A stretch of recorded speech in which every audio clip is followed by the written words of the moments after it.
Hello, I'm Kads, and welcome to today's video. The time has finally come. The Leo event is live, and it is time to pull some shards. Obviously, for me, this is the last day of the event, but I'm sure most of you already did all of your summons, so hopefully you had some good luck, and we'll see if my luck can be the same. This weekend has actually been pretty fun for me IRL, if I can digress for a little bit, but I finally got to participate in my first bouldering competition, and I say finally because for those who don't know, I've been bouldering, aka indoor rock climbing, for over 2 years now, but little over a year ago, I actually was trying to enter this same competition, the 2024 edition, and on the first climb, I ruptured a pulley in my finger, and it took me like 8 months of recovery time to get that fully healed, and then a couple more months to even get kind of similar to where my like peak climbing level was. And so the 2025 edition of that same competition was this past weekend, so I got to compete in that just for fun. I'm not some crazy talented climber or anything, but I just wanted to kind of see where I stack up against, you know, people in the intermediate category, which is kind of where I fall. So I'm not a beginner, I'm not super pro, but I'm just kind of having fun being in the middle of it all. But yeah, I ended up topping 13 out of the 30 routes in the intermediate category, which is pretty awesome in my opinion, at least. 50-ish, around 50% success rate, which is kind of where I should be for the category. Some of the climbs were just really difficult, and they were way above my capabilities,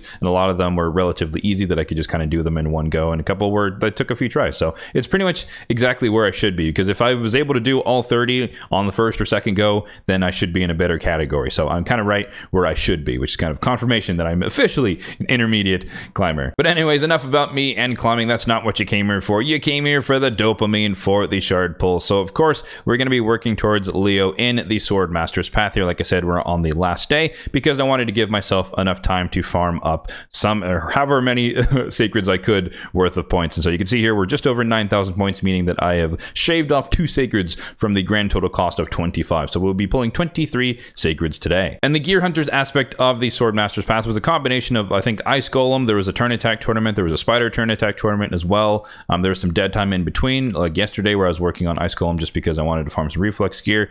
And then I hit the ground running, literally, I guess sprinting really at this point, I could say. But there's a champion training tournament live as well. And so you can see here, day 1, I had a lot of energy saved up, including the 1,000 energy from the clan shop. And yeah, day 1, we're at 13,000, almost 500 points. So we're basically all the way done with the tournament on the first day, which is great. But yeah, so lots of campaign, lots of dungeons, and all of that in aggregate is what got me the 9,000 points thus far, i.e. we shaved 2 sacreds off the total cost. Popping into the portal, let's take a look at the overall shard count on my account at the moment. We have 332 on the Ancients, 185 on the Voids, 70 on the Primals, and 66 on the Sacreds. Of course, we'll be diving into that today. In terms of the progressive chance, I did not go notably for the Deck of Fate for Raphael, so I don't really care if we get him or not, but I did put him in there just because I happen to have literally everyone else from the offerings here. I got April from her Titan event, I got Donnie from the Fusion, I have, of course, Corruptor from a pull, and I have Richthoff the Bolt from a pull as well. So the only one that would benefit me at all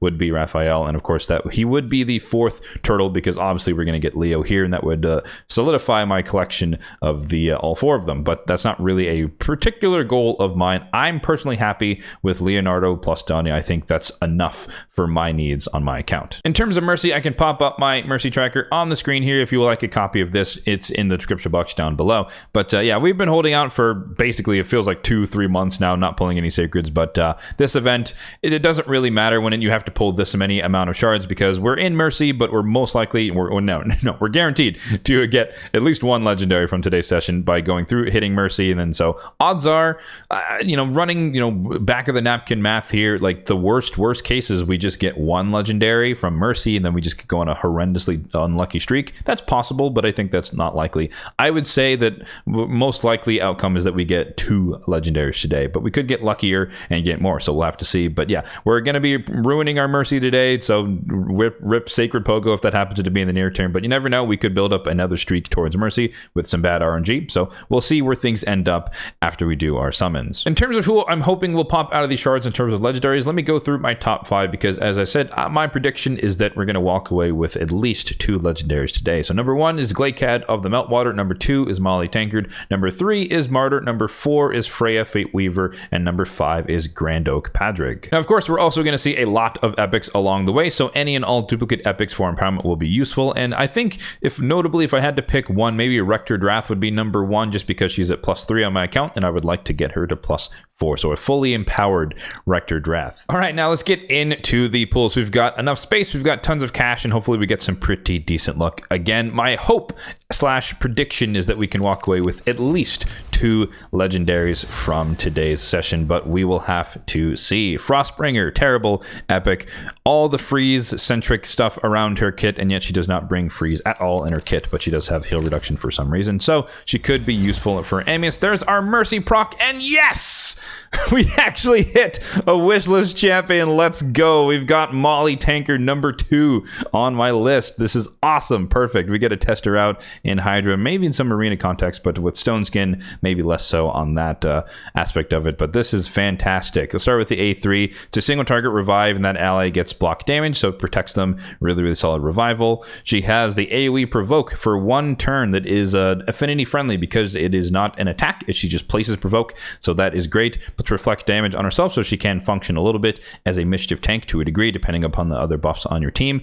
But notably, she has a 50% chance, just 50-50 dice roll, that the provoke will be on for 2 turns instead, and that's what makes her a beast relative to Hydra Clan Boss, because she is one of the few champions, akin to the likes of Archer Queen, who can overwrite a provoke with potentially with a 2-turn provoke. So it's actually not that bad to use this ability overwriting itself, because that might still be beneficial. And then lastly, on the A1 here, has a chance to deals more damage if the target's under HP burn. I always misread this as she places HP burn, but she doesn't. She just randomly does more damage for some reason, even though she doesn't have burn in her kit. But I digress.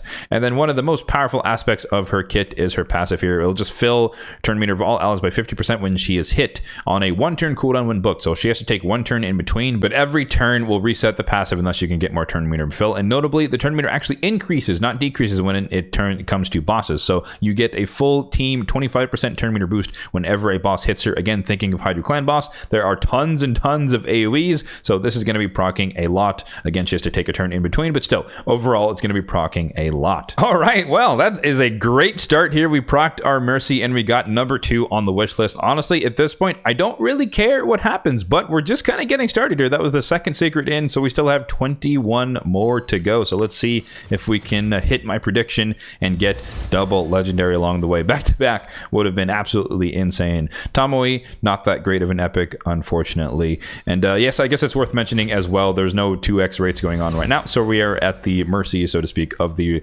base rates, base odds for getting legendaries here. So obviously the mercy pull was kind of more likely, we're in mercy, but now we're back to normal, so it's a 1 in 16 chance. So we could pull a ton of sacreds and not get anything. Missionary, another trash epic, unfortunately. And Dahlia, another trash epic, but notably she is part of the Lady Mikage fusion if you're still working on that or working towards that, because you might be a newer player. A little bit of lag there gave me a little bit of hope. Claude, Beast Feeder, pretty decent champion. I think I showed him off in against Frostbiter if you're just kind of getting started early in the mid game. He's nice because he has increased speed, a little bit of a cleanse or a little bit of a heal on his passive when he takes turns, and then a little bit of a shield that can protect your team. But mainly he's just kind of like maybe your first or second increased accuracy champion on your account, depending upon how you have him. But yeah, he can work to help set up bomb champions or other such things to help you deal with the accuracy thresholds against certain content.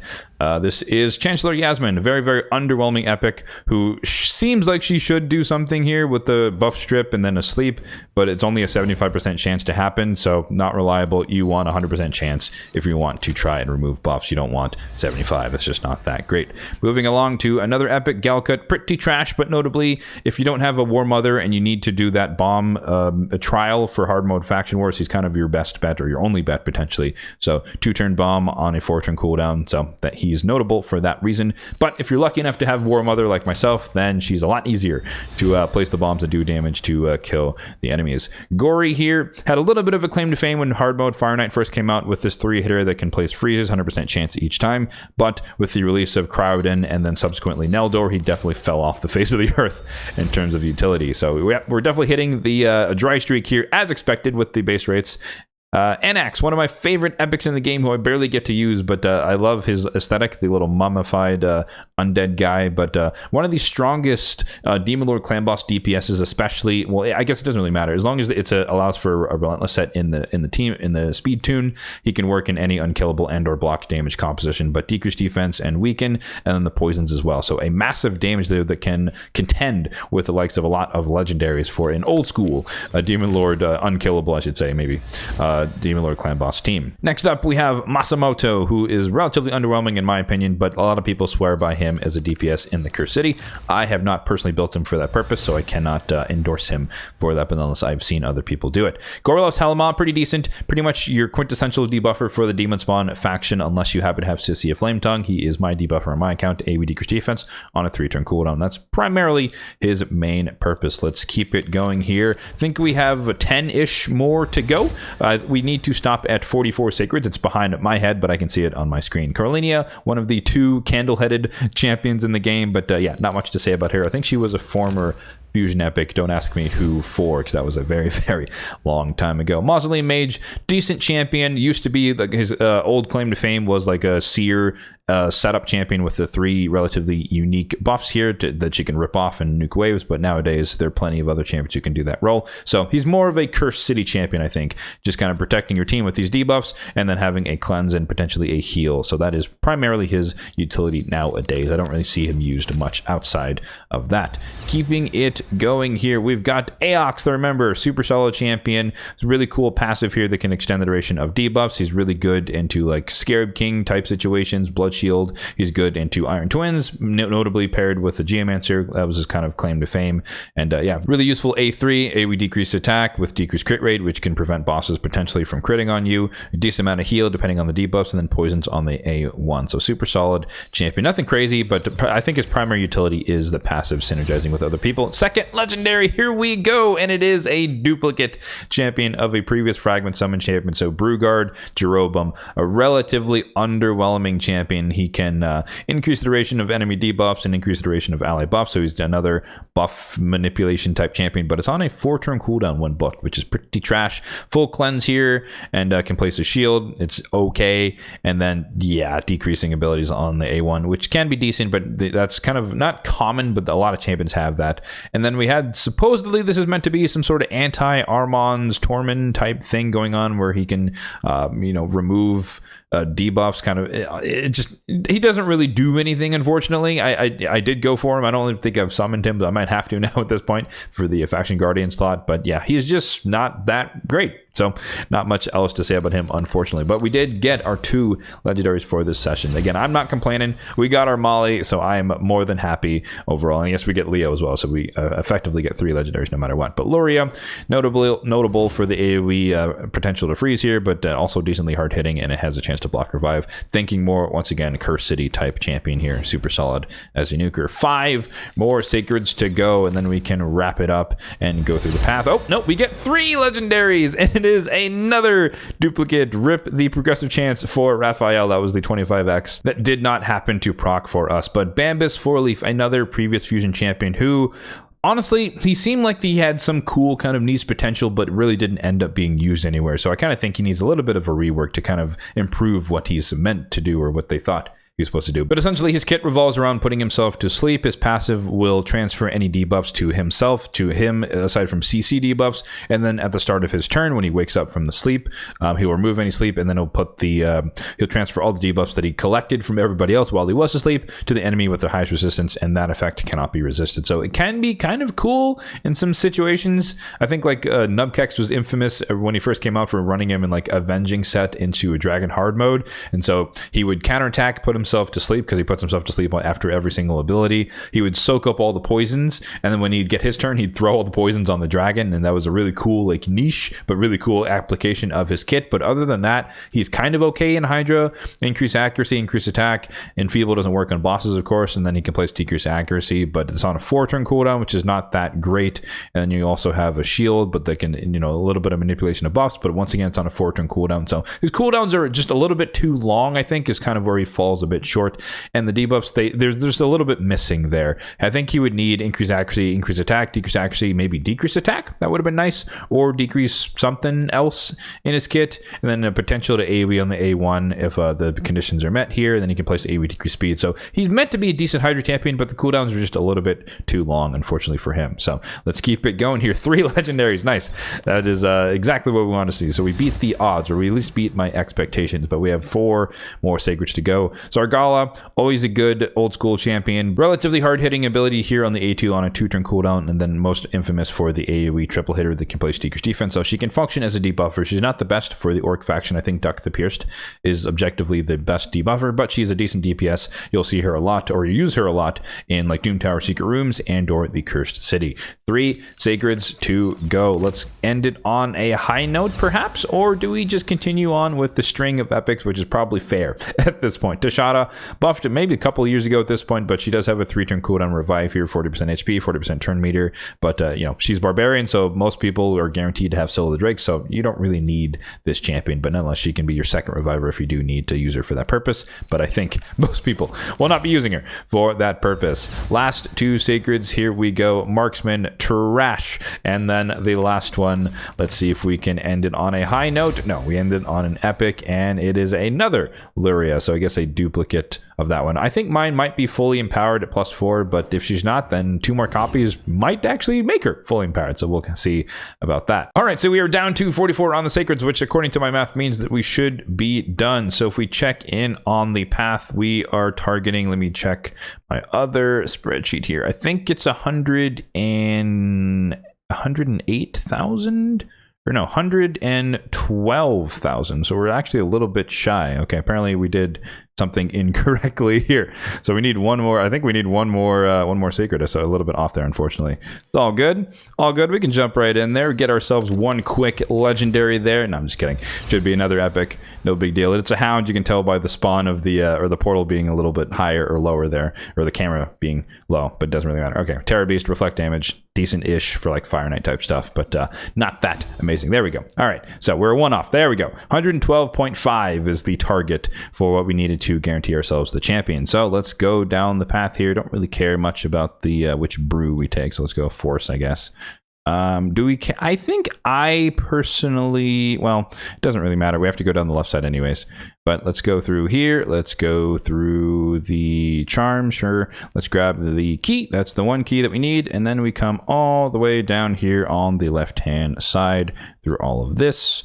We grab this, we grab this, we grab the legendary tome, and then we grab ourselves the champion. There we go. Leonardo is added to the account. And yeah, for me, I'm skipping out on the soul. It's not worth it in my opinion. As I talked about in the free-to-play review for the Swordmaster's path, I don't think it's worth an extra 20 Sacreds to get the soul right this second. If he turns out to be a super amazing, super meta champion for my personal account, then I can just choose to farm the soul later on. I don't really need the 5-star because it doesn't really need accuracy or resistance, but the 4-star, I can easily get that relatively cheaply compared to recuperating 20 extra Sacreds. So that is my logic there when it comes to skipping out on the soul. And I think, again, I think the champion is a lot more important, relatively speaking. So let's go through the index. We got 4 legendaries on the account. One, of course, was guaranteed, but 3 of them have appeared. But yeah, Brugard Jeroboam, like I said, he was a previous fragment summon. I just haven't summoned him, so he's technically a red dot for now. But I can show you guys that the old one is still sitting in the portal of the unsummoned, as I like to call it. So he's somewhere down here. There he is. So I guess this upcoming weekend, I probably will summon him just for the sake of the Faction Guardians. We'll take a look at the Faction Guardians a little bit later as well, because we did get a couple of sets of duplicates. Top over to the Shadowkin first and collect the Leo. Super fun, or I think he's going to be super fun to use. Again, my plan is to run him alongside Donnie predominantly most of the time, so I'm not going to have the full turtle unity stuff going on here, but we will be able to ignore a little bit of defense when this ability pops off. So that, to me, is the most thing. And then in most cases, Donatello will be able to protect Leo in addition to Leo protecting himself. So stay tuned for a potential guide / build showcase, whatever, on Leonardo, depending upon where I end up going with his gear. I'll have to think about that. And then the crown jewel of today, finally, over 5 years of gameplay, and we finally have ourselves a Molly Tankard. Granted, I've not been wanting her for 5 years, but I have wanted her ever since Hydra came out, which I guess was 3 years ago now. But yes, Molly Tankard, we already went through her kit. Super excited to have her finally on my account, and now I don't have to worry about hoping that I get enough duplicate legendaries to use the token trader to get her. So that that is pretty darn satisfying. So that is definitely the highlight for the day. It's very rare nowadays to get someone from a relatively small list of champions you actually seek on one's account. But yeah, so we got her, super fun. Lots of champions, or two champions to build, at least 2 champions. Let's take a look at the faction guardians. So skinwalkers, we definitely got that dupe there. So Bambus and his twin here, we get to join. So that is a little bit of extra defense, which I guess is great for Marius. That's awesome for him. Skinwalker, of course. So he does 10% more damage. We'll take that. That's exactly what you want to see. And then Ogren Tribes, it will eventually be the first faction guardian for the faction when I summon Brugard number 1 or 0, however you want to think about it. So that he will be the first duplicate. So does that mean that I finally have no faction that's at, or I will have no faction that's at 0 for the first time in 5 years of pulling champions and whatnot? But yeah, so that's interesting as well. So there you have it. That's going to do it for my shard pulls for this Swordmaster's Path. We've guaranteed ourselves the Leo, and we happen to get 3 legendaries along the way, one of them being one of my most wanted champions in the game. So like I've said many times, I can't complain. I always just work with the champions that I happen to get on my account, so it's never like super disappointing to not get a prog chance or get someone super high on my wish list. In this case, we obviously got one, but yeah, we get what we get, and that's kind of how I like to play or treat the game as well relative to RNG. But I digress here. So mission accomplished, Leo secured. So like I said, stay tuned for a showcase on him once I decide exactly how I'm gonna build him out. Let me know in the comment section down below what you got from your summons, if you also were pulling for this weekend. Hopefully, like I said, you got some pretty good stuff, decent luck from the amount of shards, because a lot of people have been investing a lot of shards, as I've seen,